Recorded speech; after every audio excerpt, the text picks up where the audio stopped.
tutusin,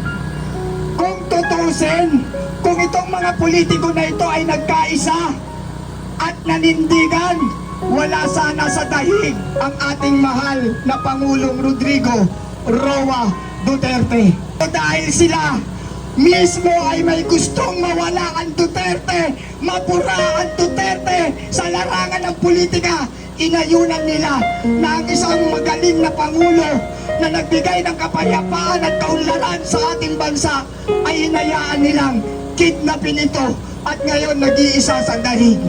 Mga walang utang na loob kayo, mga bisit kayo talaga, mga salot na politiko.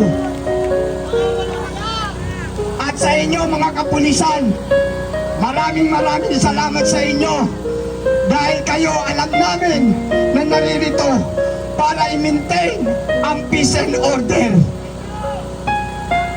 Maraming salamat sa inyo mga kapulisan, pero meron lang ako sa inyong ipapaalala. Mga mahal naming kapulisan, sino ang nagpataad ng mga sahod nyo? Sino ang nagbigay sa inyo ng magandang reputasyon na muntik-muntik ka nang mawala, pero ibinalik ng dating Pangulong Rodrigo Roa Duterte ang dangal ng PNP? At isa pa, kung bakit nasa dahig ang ating Pangulong Rodrigo Roa Duterte ay dahil din inako niya ang lahat ng inyong mga kasalanan. Dahil ang sabi niya, sugpuin niyo ang lahat ng mga pasaway sa bansang Pilipinas. At dahil nga kayo ay mga pulis ng kapayapaan, sumunod kayo. At ang mga pinagbubura nyo sa lipunan ay tunay naman na salot ng ating bansa. Kaya naakusahan ang ating Pangulong Rodrigo Roa Duterte na crimes against humanity.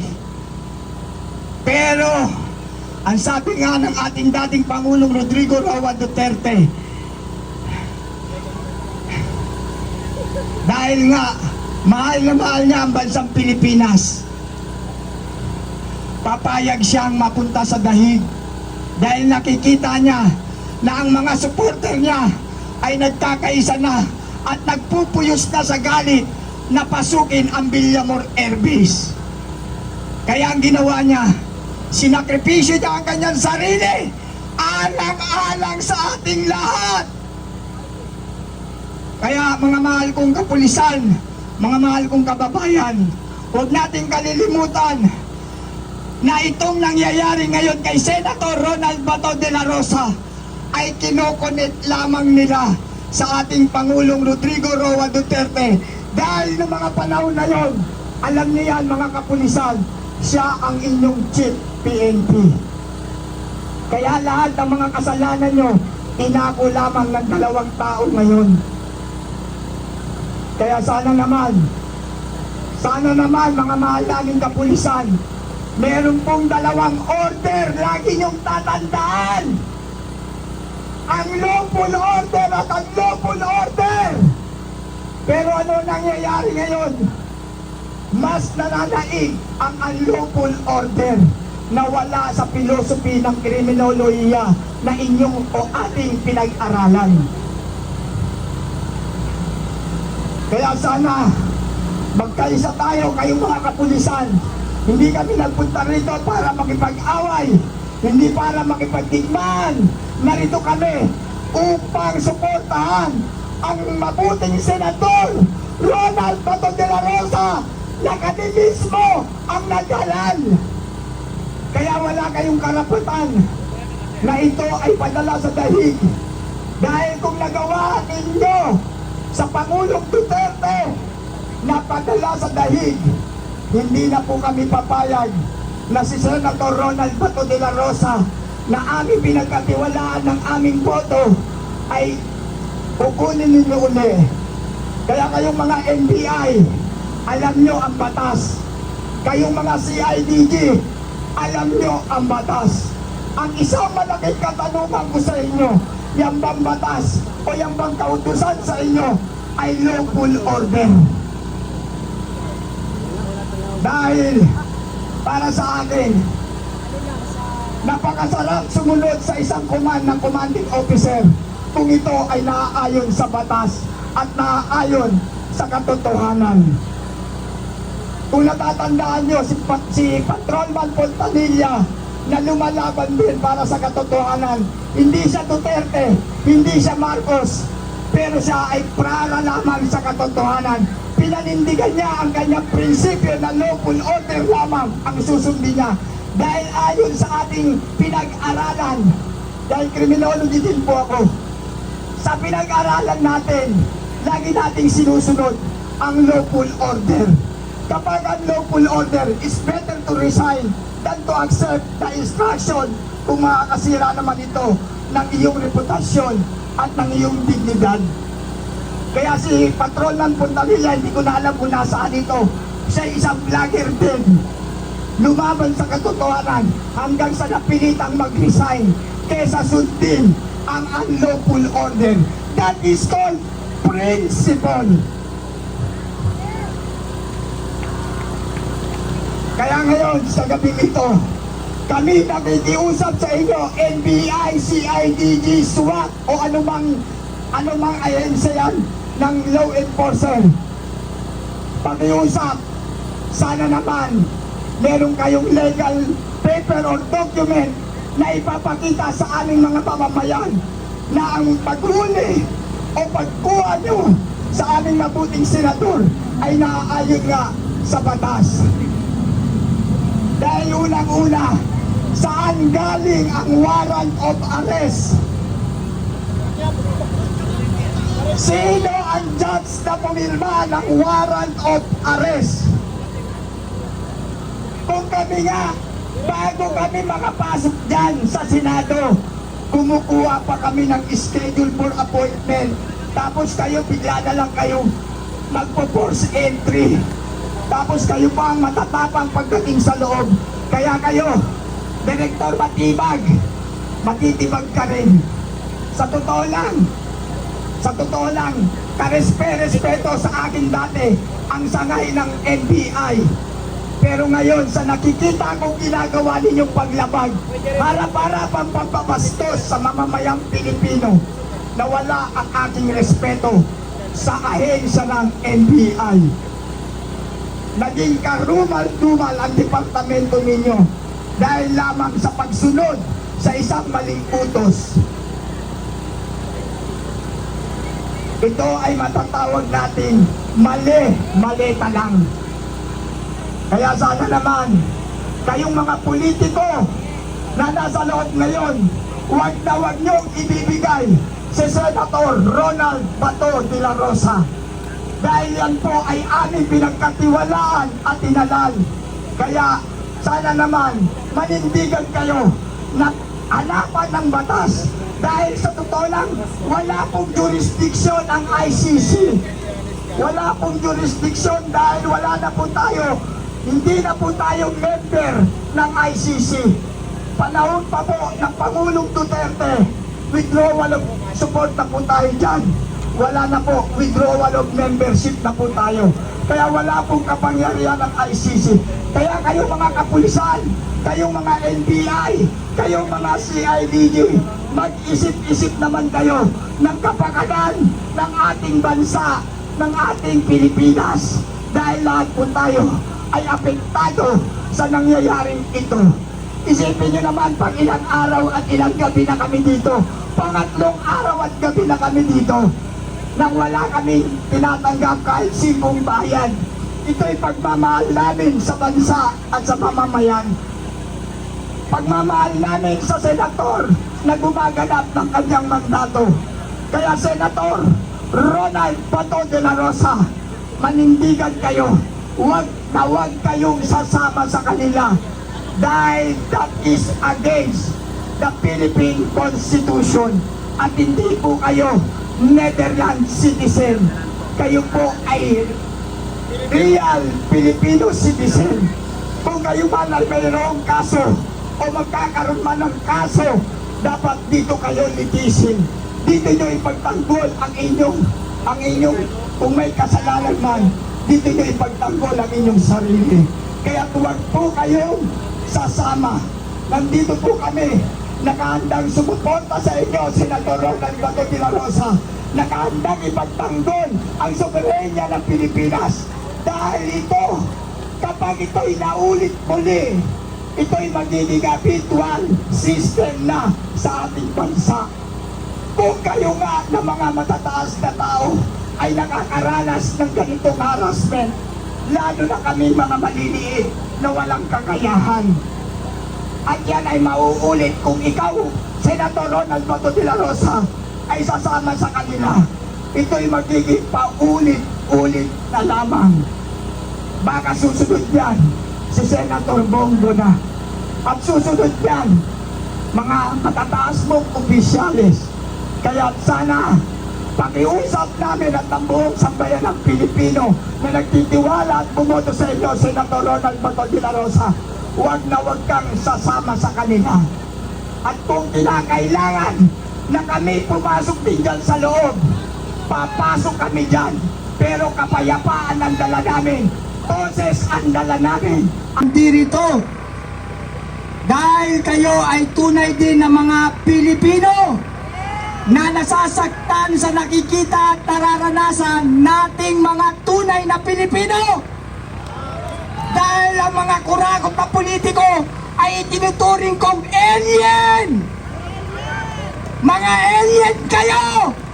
Wala kayong pakialam sa usapin ng bansa, sa pagpapaunlad ng bansa, sa pagbibigay ng magandang antas ng pamumuhay ng mga mahirap na mamayang Pilipino. Kaya alien kayo! Kayong lahat ng mga politiko na pinagkatiwalaan namin ng aming mga boto, bakit kayo naging animal? Naging alien kayo dahil sa mga mali-malitang pera. Kung hindi pa sa kalikasan, kung hindi pa sa Diyos, hindi pa namin malalaman na may mali-malitang pera. Dahil ang ugat ng lahat ng ating malaman ito ay nang magkaroon ng bagyo. Nang magkaroon ng bagyo, nalaman natin puro pagbaha. At merong dalawang mag-asawa na nagyayabang sa social media na sila ay pinagpala habang ang mga mahirap na mamamayang Pilipino ay lumalangol sa kumunoy ng kahirapan. Mga salot kayo, sa totoo lang.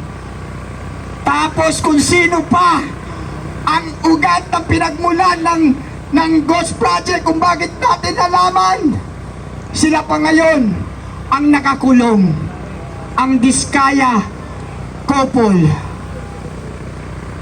Kaya ako hindi ako sumasamalot sa Diskaya eh. Bakit kamo? Dahil sa kanilang pagyayabang kay Julius Babaw, no?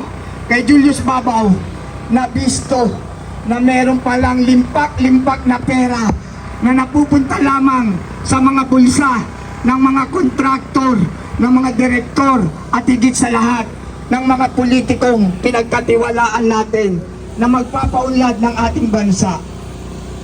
Sila talaga ang tunay na ugat ng kahirapan. Kung bakit tayo sobrang kahirapan ngayon dahil sa mga politiko na kuragot. Protect the ordinary people and all the Filipino people. Pero parang hindi lahat ng kanilang sinumpaan ay nasusunod. Dahil mas pinoprotektahan pa ng iba dyan yung mga politikong magnanakaw, mga politikong walang kwenta. Kaya ano pa sa ating mga kapulisan, sana darating ang araw, maantig ang puso ninyo sa ginawa ng mga pamilyang Duterte sa inyo, na ginawa kayong dublado ang sweldo para naman magiging sapat sa pamilya ninyo. Hindi tulad ng administrasyong ito, puro pangako, puro ngawa, walang nagawa kung hindi magnakaw ng magnakaw sa kaba ng bayan. Ano pa ang hinahantay natin? Magsama-sama tayo at harapin ang katotohanan na ang administrasyong Marcos ay mapangapi sa kanyang mga kritiko. Kaya mga kasama, sa lahat po ng gustong magsalita ay maaari lamang magpalista at isa-isa pong maglabas ng kanilang saloobin. Ilabas ninyo, ipakita ninyo ang galit at puot na inyong tinatago sa inyong mga puso. Pang-ilang gabi na po natin ito ngayon, pero hindi tayo napapagod na ipaglaban kung ano ang tama. Dahil alam natin kung sino ang mali at kung sino ang mapangapi. Kanina po ay pumasok si John Vic Remulla sa loob at ilang minuto lang din ay pumasok din si General Nartates. Sana naman ay pakinggan na nila ang hinaing ng taong bayan. Pakinggan na nila ang pighati ng taong bayan sa kahirapan, sa kalamidad, at sa mga kriminal na naglalantaran ngayon. Dahil ang ating presidente ay hindi mapag-isip ng tama dahil ay palaging lutang. Kaya po, sa mga kasamahan ko dyan, maya-maya po mag-uumpisa na ako magtatawag ng magsasalita. Yung iba, hindi ko pa po kayo nasabihan, pero pag once tinawag ko po ang inyong pangalan, ay maaring lumapit dito at magbigay ng kanyang saloobin. Ito po ay laban ng ordinaryong Pilipino at laban ng sambayanang Pilipino na nagmamahal sa Pilipinas. Kung hindi tayo ang magtatanggol, sino? Hindi naman tayo ipagtatanggol ni Marcos. Hindi naman tayo ipagtatanggol ni John Vic Remulla. At higit sa lahat, hindi naman tayo ipagtanggol ni Matibag. Dahil kahapon pa nga lamang ay nakita na natin kung ano talaga ang tunay na ugali. Akalain mo ba naman, NBI director ka? Papatol ka sa mga ordinaryong Pilipino? Umastang parang walang pinag-aralan? Yan ang NBI director ngayon. Papayag ba tayo na ganituhin na lamang tayo ng administrasyon? Sawa na tayo, napapagod din. Kaya ngayon, sana po kung maaari tapusin na natin ang labang ito. Magkaisa tayo, sama-sama tayo, at harapin ang putang inang administrasyong ito na wala nang ginawa kung hindi kalabanin ang lahat ng mga kritiko. Ngayon po ay tatawag ako sa isa sa ating mga kasamahan para unang magbigay ng kanyang saloobin laban sa nangyayari ngayon. Yun po, ang una ko pong tatawagin ay walang iba kung hindi si Kuya Jun Abinis. Ang batas ay gumagana. At alam niyo po kung bakit ko nasabi yon.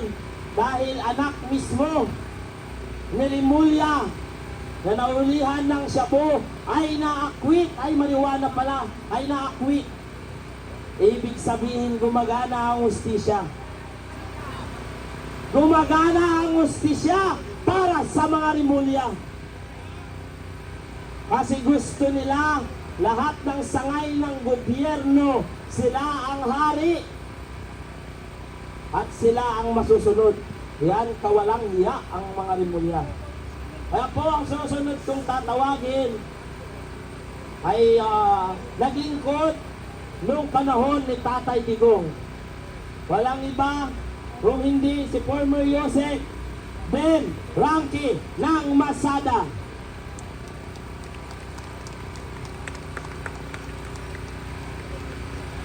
Ikaw na. Magandang gabi sa ating lahat dito ngayon. Salamat sa inyong pagpunta dito upang tulungan natin ang mga senador na sa mga oras mula kanina